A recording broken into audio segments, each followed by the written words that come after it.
امریکہ super power کیسے بنا؟ اگر آپ سے یہ سوال کیا جائے کہ دنیا کے تمام ممالک میں سپر پاور کون ہے تو آپ ایک لمحہ سوچے بغیر جواب دیں گے۔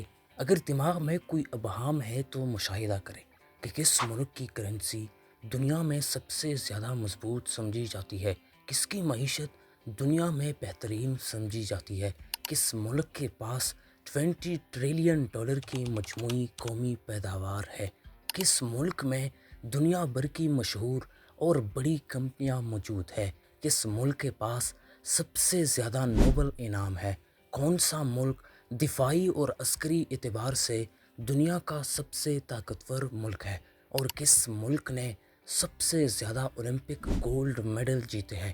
ان سب سوالات کا جو جواب آپ کے دماغ میں ابھرے گا وہ ہوگا امریکہ۔ آخر اسی کیا وجہ ہے کہ امریکہ اتنے برسوں سے سپر پاور ہے؟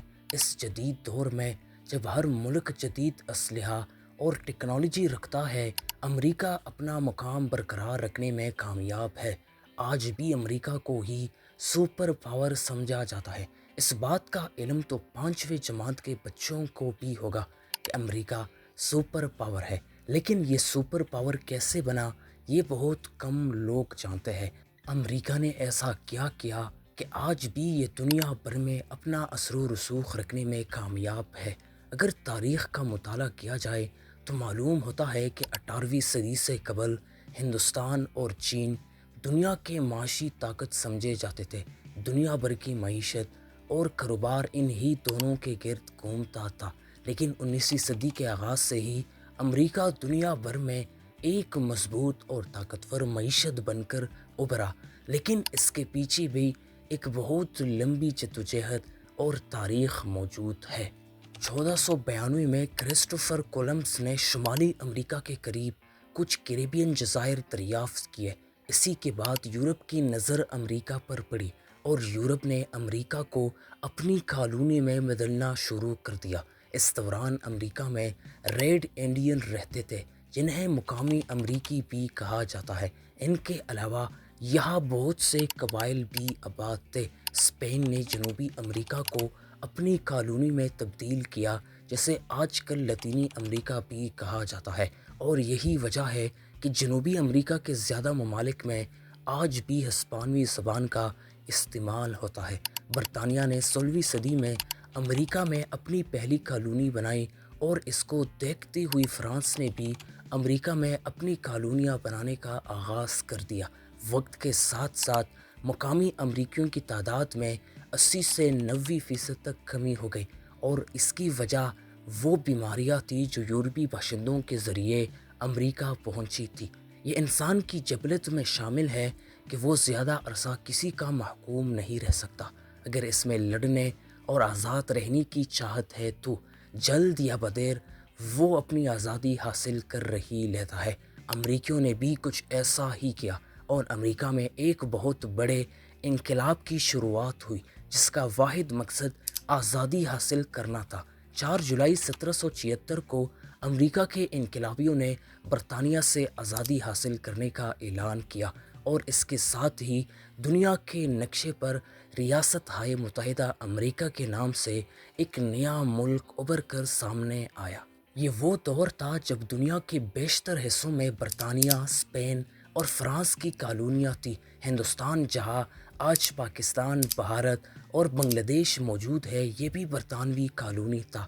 دوسری جانب امریکہ جیسا بڑا اور ابھرتا ہوا ملک بھی تھا، جہاں کسی ایک خاندان کی بچاہت نہیں بلکہ جمہوری نظام حکومت موجود تھا۔ انسانی حقوق کی پاسداری کی جاتی تھی، اور تمام شہریوں کو ان کے جائز حقوق فراہم کیے جاتے تھے۔ اب اس صورتحال میں ایسے ممالک جو کسی کی کالونی نہیں تھے، قدرتی طور پر ان کا رجحان امریکہ جیسے جمہوری ملک کی جانب ہونے لگا۔ یہی وجہ تھی کہ اوہایو، فلوریڈا اور الینوائس جیسی ریاستوں نے کسی سامراج کی کالونی بننے کے بجائے ریاستہائے متحدہ امریکہ کا حصہ بننے کا فیصلہ کیا۔ 1836 میں ٹیکساس نے میکسیکو سے آزادی حاصل کی، لیکن آزادی کے بعد بھی میکسیکو ان کے اندرونی معاملات میں مداخلت کر رہا تھا۔ اسی وجہ سے ٹیکساس نے بھی امریکہ کے ساتھ الحاق کرنے کا فیصلہ کیا۔ اسی طرح مزید کئی ریاستیں امریکہ میں شامل ہوتی گئی اور ریاستہائے متحدہ امریکہ دیکھتے ہی دیکھتے دنیا کے نقشے پر پھیلتا چلا گیا۔ 1867 میں امریکہ نے الاسکا کو روس سے $7.2 ملین میں خرید لیا۔ رقبے کے ساتھ ساتھ امریکہ کا طاقت کا خمار بھی بڑھتا گیا اور ایک جمہوری ملک ہونے کے باوجود 1898 میں ہوائی کی ریاست پر امریکہ کی جانب سے قبضہ کر لیا گیا۔ امریکہ کی طاقت حاصل کرنے کی خواہش بڑھتی گئی اور اس نے پورٹو ریکو، گوام اور فلپائن پر بھی قبضہ کر لیا۔ فلپائن کو حاصل کرنے کے لیے امریکہ نے اسپین کو $20 ملین ادا کیے، لیکن آج فلپائن ایک آزاد ملک ہے۔ 19ویں صدی تک امریکہ دنیا کے طاقتور ترین ممالک میں شمار کیا جانے لگا۔ دو عالمی جنگوں کے دوران بھی امریکہ نے براہ راست لڑائی کی بجائے کنارہ کشی اختیار کرنا مناسب سمجھا اور دنیا بھر کو ہتھیار بیچتا رہا۔